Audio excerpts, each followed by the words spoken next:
Imagine we are in an intimate relationship and every other day I hit you. I also say that I love you and yet I keep hitting you every day. I always have a reason though, a different one for every slap, every punch. And that reason is never you or your behavior. Okay, maybe sometimes it is your imperfections, your flaws, your messiness, because I'm always the ideal, perfect partner to you. You know that, right? But mostly it is not you. My reasons for venting out my frustration with life on you are mostly circumstances. How difficult my life is, how challenging my life has been even before I met you, work setbacks I face every other day, social judgment I've had to face all my life, your audacity to get triggered by my behavior, my insecurities, triggered by random events on some random days, even if you have got nothing to do with it, but you are the one I beat up. As much as I mentally beat up myself for being this way, I beat you up every day. Even on days that you are my only emotional support system in this world, I'm tired of fighting, I punch you. Because I know you will understand. You always do. Except, I have never physically hurt you. In fact, physically, I'm extremely caring and protective of you. Not just from all the evil in the world, but even just between us. Physically, I never cross the line with you. Every slap, every punch, every cut, every bruise you feel is me turning away at the very sight of you. Me looking away every time I hear you call my name. Me being completely indifferent to every word you say to me. Me walking away every time you pull me close. I only scar you with emotional neglect. Complete neglect. Every day. I forget you exist in my life in this world, or that's what I want you to believe, so that you don't ever expect anything from me. I ignore you, ignore your presence to the point that you doubt if you are even alive to me. Every single day. Sometimes for weeks, sometimes for over a month. Except the one random day when I really miss the comfort your presence offers. Or maybe I just want anyone, and you are the most convenient option at hand. You are the only convenient option at hand. I turn into who I know you want me to be, only to check if you're still around, just in case. And when I'm comfortably assured that you will always be there for me as and when I want you, I leave. Just like that. I walk out. Without a word, without any explanation, without a sorry, without a goodbye, as if you never existed for me. I don't want to know how you're doing. I don't care how you are. I never acknowledge hurting you because I'm never intentionally hurtful to anyone. It's just circumstances, you know. I never heal your scars. I only tell you how beautiful you look, even with all the scars and bruises I repeatedly inflict. You tell me what hurts you. Not once, not twice, 100 times, and I keep hurting you exactly the way you tell me you don't want to be hurt. Staying in a relationship that makes you feel unwanted, unacceptable, unworthy of love every single day is hard. Walking out of a relationship because you can no longer accept the pretense, the breadcrumbing, the sheer neglect every day is just as hard. Especially when you know the better version of things, when you know the amazing partner they can be only when they want to. And I know you know it, because remember how the relationship started? Of course you do.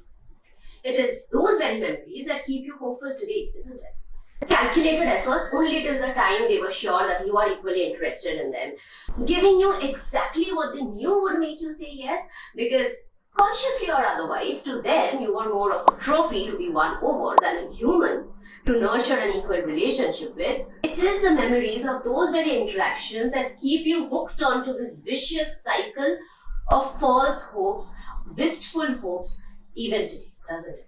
When they were the perfect partner for like a week, a month at the most, before completely forgetting that you are even alive in this world and alive, leaving is just as hard as staying on with this false hope that they will be that kind person to you again every day. And the longer they continue the act in the initial days, the harder it becomes for you to accept today's reality.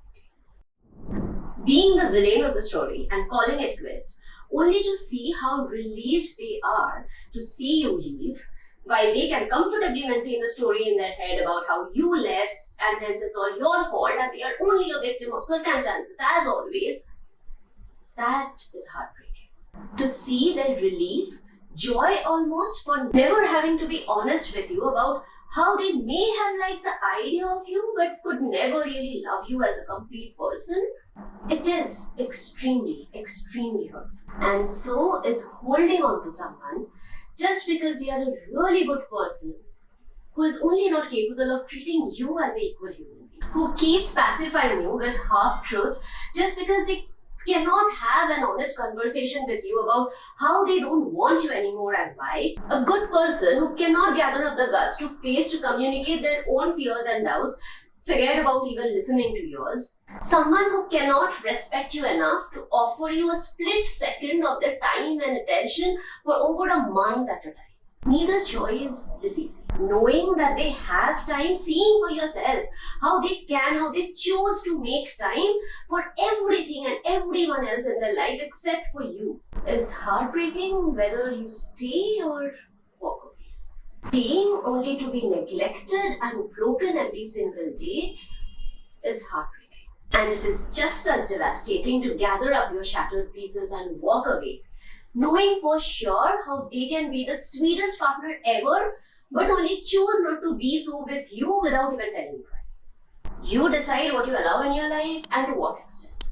The choice, as always, is yours. You choose what you want to live with. The resentment that builds up from allowing someone to continue to disrespect you and neglect you every single day for the rest of your life, or the shattered pride of finally realizing that you were wrong. Finally accepting how easily you fell for pretense and half-truths at face value without waiting to see if they are even capable of living up to their words and empty promises. Either way, it is equally devastating, equally difficult. Either choice is just as heartbreaking. You choose the heartbreak you want to leave. And this is why you could not leave earlier. When the unknown is not certainly happier than the sadness with which we are already living with right now at present, it is natural for our mind to cling to what feels familiar, what we already know is a natural consequence. It is natural for your mind to cling to what seems more predictable and stay stuck in the present time without being able to make sense of anything at all. As Dr. Julie Smith summarizes it best in one of her videos, that our brains are wired to choose familiar chaos over unfamiliar heaven. You're not weak for taking too much time to accept their rejection. You are only being human, craving for emotional safety in a relationship by accepting the behavior dynamics that you are more familiar with in life. I guess you must have read about B.F. Skinner's experiments on conditioning, right? Using rats in cages and food and levers that the rats would press to have food served to them. But did you know that there were several variations of this experiment as well? Let me tell you of two such variations. Imagine in one cage, the rats get to go and press a lever and they immediately get food served to them. Now they get equal quantity of food every single time. Now let's say 2 bites of cheese. But they will get this food at irregular intervals. For example, first attempt they get 2 bites of cheese. Next couple of attempts they don't get any food. 5th attempt they get 2 bites of cheese. 6th attempt they get 2 bites of cheese. 7th, 8th, 9th they don't get any food. Again maybe in the 10th attempt they get 2 bites of cheese, and so on and so forth. There is an infrequent, unpredictable reward system here where the rats keep pressing the lever because it's like a game to them. That do they get food this time? Do they not get food this time? Now imagine there is another cage in which the rats get to press the lever and have food served to them. Let's again imagine bites of cheese. But in this cage, it is not only a game of whether or not they get food, it is also a game of how much food do they get when they do get some food. For example, first 2 attempts they don't get any food. 3rd attempt they get 1 bite of cheese. 4th attempt, no cheese. 5th attempt they get 5 bites of cheese. Next couple of attempts they don't get any food. 10th attempt they get 3 bites of cheese. 11th attempt they get 4 bites of cheese. 12th attempt, they get 4 bites of cheese. Next few attempts, they don't get any food. Again, in the 18th attempt, they get 1 bite of cheese. In the 19th attempt, they don't get any food. And you get the point, right? This study observed how our brain responds to infrequent, unpredictable reward systems. Whether that unpredictability of the reward system is about the frequency, which is the time gap between which we receive a reward, or whether that unpredictability is about the quality, the amount of the reward we receive whenever we do receive it. It has been observed that our brain tends to get more obsessed with the more unpredictable reward system, which is not only do we have no idea about when again we will get a reward, about the time gap, the frequency in which we will receive a reward, but we are clueless about how much reward we will receive as and when we do receive it. This is how casinos operate. This is also why social media algorithms don't always give you instant updates of views, likes, comments, and maybe not consciously, maybe not deliberately, but this is also how emotional neglect in intimate relationship shows up. Actually, this is how emotional neglect in any relationship shows up. You never know on which day you will feel loved and wanted by them. You don't know on which day and when again you will feel acknowledged. You never know when again you will feel appreciated by them for your presence in their life, and how much, for how many consecutive days will they appreciate you, will they celebrate you and your life before forgetting you again, before abandoning you, like you are not even alive in this world again. And while this may or may not be a very deliberate, conscious manipulation technique on their part, this does affect your response. It does make it all the more difficult for you to break the pattern. Here's a question for you. Knowing this, would you gamble away your money at the casinos? If not, then knowing this, would you gamble away your love in an emotionally neglectful relationship? What is more priceless? Your money or your feelings? What would you value more in your life? Your bank balance or the time of your life?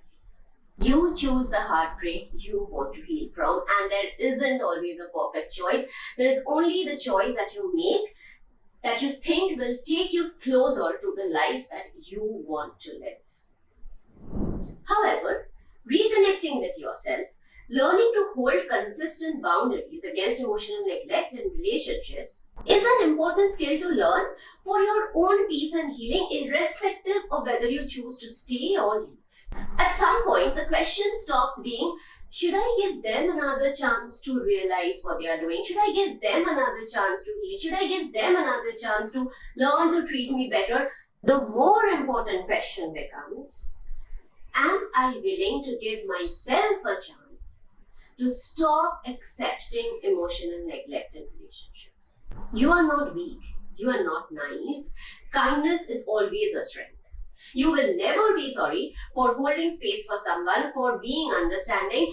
But if someone repeatedly mistakes your kindness as easy, unlimited access to you as for their convenience, that reflects their choice, not your worth. Kindness is not a mistake.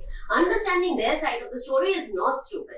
But if someone fails to appreciate kindness by only taking advantage of it and never acknowledging it, then maybe they miss out on the opportunity of nurturing a beautiful relationship, a possible beautiful relationship with someone who could have accepted them unconditionally. And again, that's entirely their choice. If that is what they want, that is what they choose, so be it. That's not on you. And the fact that you have the capacity, you have managed to hold space for their struggles all this time, irrespective of what you were going through in life, without the slightest possible emotional support from them, that speaks of the enormous emotional strength that you have to offer to a person, that you have to offer to a relationship you value. Now imagine directing even a fraction of that resilience for your own healing, for your own personal growth. You have what it takes to recover from the mental setback that this experience leaves you with. You have the capacity to nurture the emotional resilience required to break this pattern for your own self. You cannot argue them into treating you with respect. You cannot love them into healing. Either they choose to or they don't. You can only choose to be an example of the fact that healing is possible. Again, of course, without ever expecting them to acknowledge that or appreciate that about you. If you genuinely believe that they are capable of growing as a partner, as a person, then trust them enough to face the natural consequences of their disrespectful behavior. Again, whether or not they learn from the consequences, whether they choose to learn from the consequences or not, is their responsibility, not yours.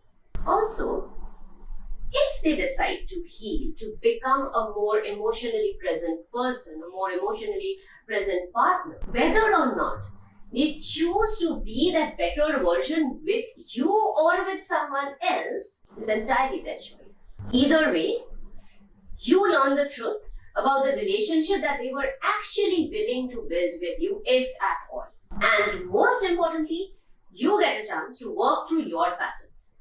Where else in life do you accept being taken for granted indefinitely? Where else in life do you always understand without ever being understood or even acknowledged for that matter?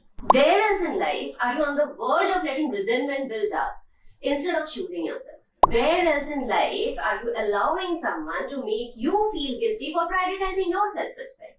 Where else in life do you rationalize being loved, being chosen by letting them walk all over you enough number of times before they even notice your presence? That moment of awareness, that behavioral upskilling is a lifesaver, and that is the greatest gift that an emotionally neglectful relationship has offered you, that the person who emotionally neglected you for weeks and months and years has offered you without ever consciously wanting to. So, thank them for that. If you want to, and let them be.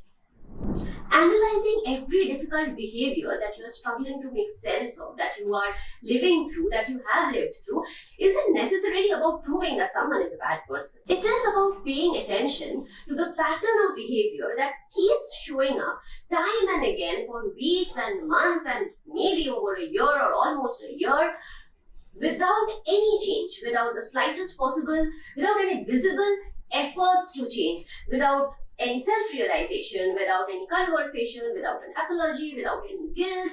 It is only about noticing that repeated pattern of behavior so that you can make a better informed, a more aware decision about how you want to be treated in life, about how far you are willing to allow someone to disrespect you and why, to what extent, for what. It is only about learning to make this decision about what you want in your life and what you don't want, what you're willing to allow in your life and what you're definitely not willing to put up with ever. It is about protecting your peace, your self-respect, your dignity. And sometimes the most important behavioral pattern that you will learn to observe is your own. You choose the heartbreak that you want to be.